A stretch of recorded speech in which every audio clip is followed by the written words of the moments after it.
Welcome back. If you've just joined us, you're watching the news at 10, broadcasting on Channels Television live from Lagos and Abuja. A reminder of our main stories. 1,000 women stormed National Assembly complex in Abuja, demand quick intervention and release of abducted schoolgirls. The President and National Assembly leadership begin crucial meeting at the Presidential Villa to discuss solution to missing students. National Conference gets 6 weeks extension. Proceedings will now terminate July 31st instead of June. And Ukraine's acting president admits his forces are helpless to quell unrest driven by pro-Russian activists.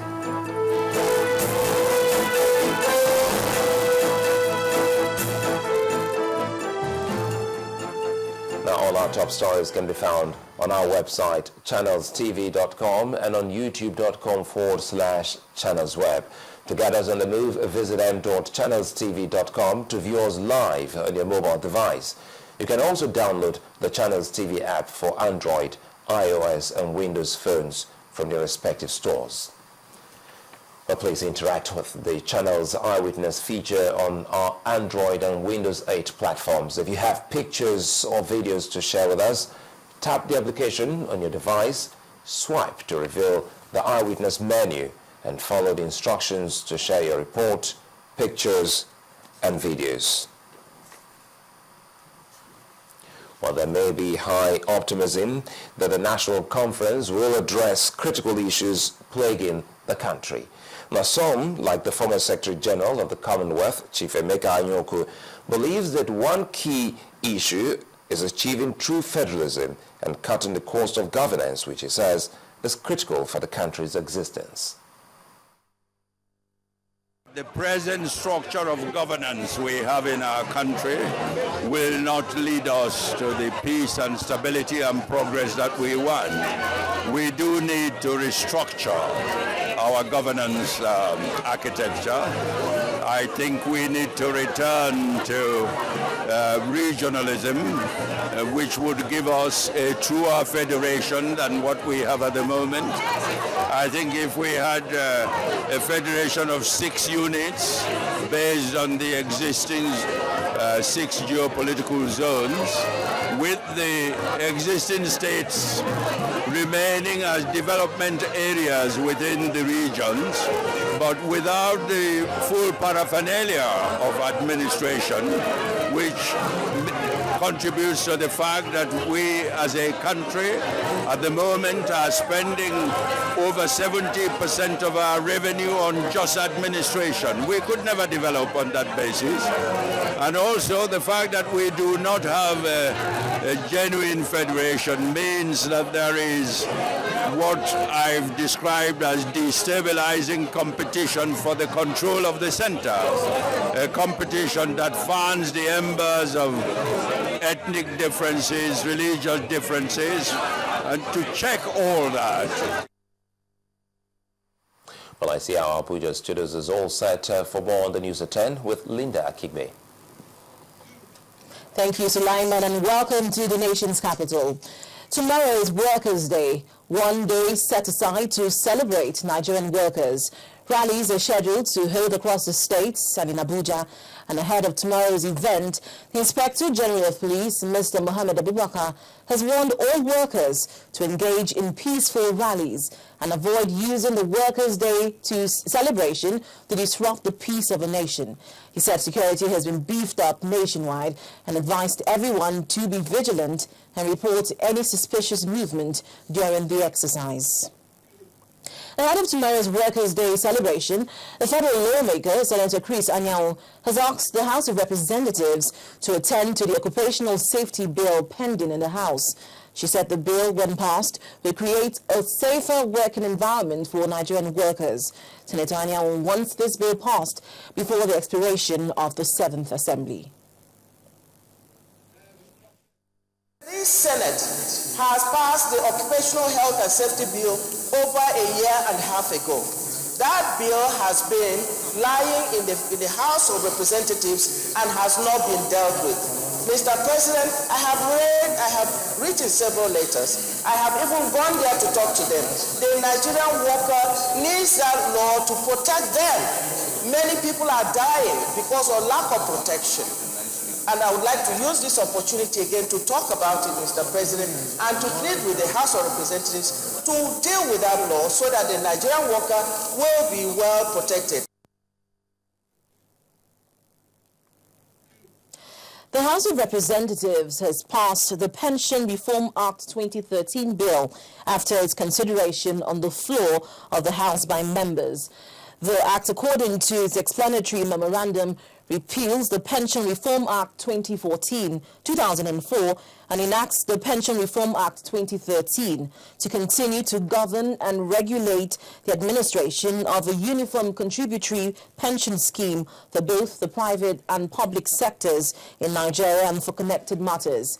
In addition, the Act will ensure that every person who worked in either the public service of the Federation, Federal Capital Territory, states and local governments, or the private sector receives his retirement benefits as and when due.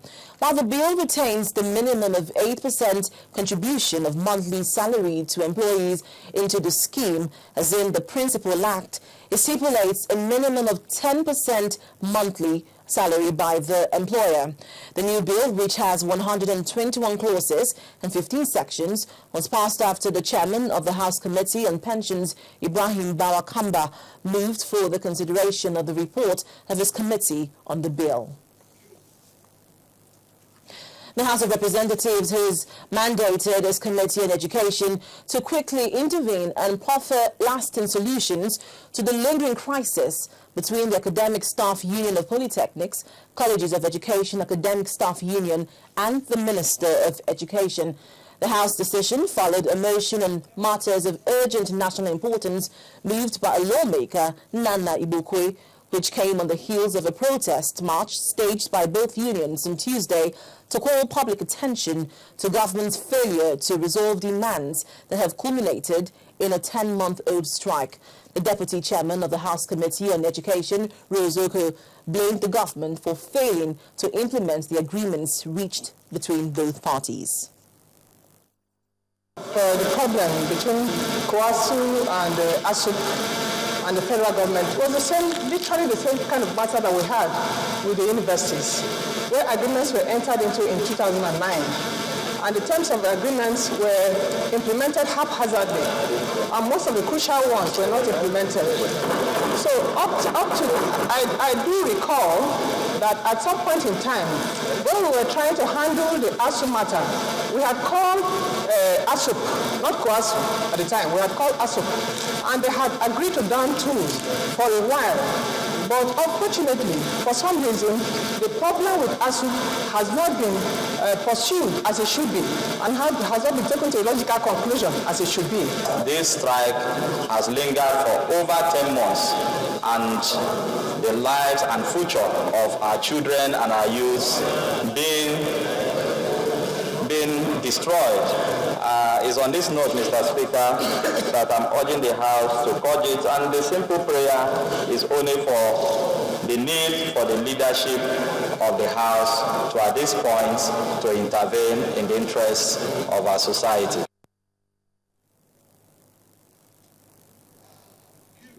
Ahead of the 2015 general elections, the acting chairman of the Independent National Electoral Commission, Dr. Ishmael Igbani, says the commission is embarking on a continuous voter registration exercise.